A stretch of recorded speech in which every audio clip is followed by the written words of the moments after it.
ఉద్యోగులు వారానికి 4 రోజులు మాత్రమే పనిచేయాలని జపాన్ ప్రభుత్వం సంచలన నిర్ణయం తీసుకుంది.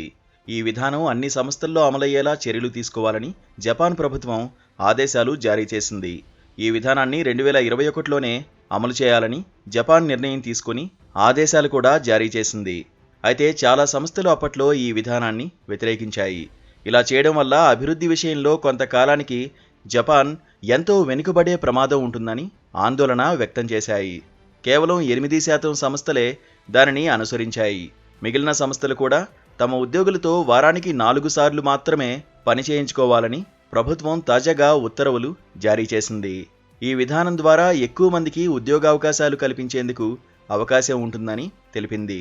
సూక్ష్మ మధ్యతరహా పరిశ్రమల్లో మరింత మంది నిరుద్యోగులకు ఉద్యోగాలు కల్పించవచ్చని వివరించింది. ఈ విధానంతో నిరుద్యోగిత రేటు కొంతైనా తగ్గే అవకాశముందని అభిప్రాయపడింది. అంతేకాకుండా తక్కువ పని దినాలు ఉండడం వల్ల కుటుంబంతో ఎక్కువ సమయం గడుపుతూ పిల్లల పెంపకంపై దృష్టి పెట్టే అవకాశం ఉంటుందని పేర్కొంది.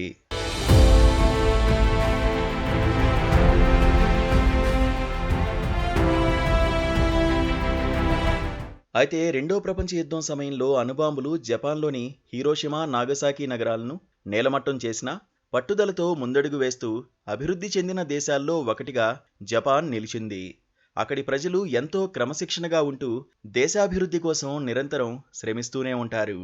ఇలా జపాన్లో ఎక్కువ శాతం ఉద్యోగస్తులు ఓవర్ టైం డ్యూటీలు చేయడం వల్ల గుండె సంబంధిత వ్యాధులు ఎదుర్కొంటున్నారని ఇటీవల ఓ నివేదిక వెల్లడించింది. కుటుంబంతో కూడా ఎక్కువ సమయం గడపలేకపోతున్నారని తెలిపింది. ఈ క్రమంలోనే ఉద్యోగులు వారానికి 4 రోజులు మాత్రమే పనిచేయాలని జపాన్ ప్రభుత్వం ఆదేశాలు జారీ చేసింది.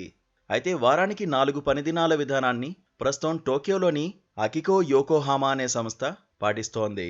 దీని ప్రకారం తమ ఉద్యోగులకు శని, ఆదివారాలతో పాటు బుధవారం హాలిడే ఇస్తోంది. ఈ విధంగా చేయడం వల్ల ఉద్యోగులు ఒత్తిడికి గురికాకుండా చురుగ్గా పనిచేస్తున్నట్లు అక్కడి యాజమాన్యం పేర్కొంది. తక్కువ పని దినాలు ఉండడంతో ఉద్యోగులు మరింత వేగంగా పనులను పూర్తి చేస్తున్నారని వెల్లడించింది.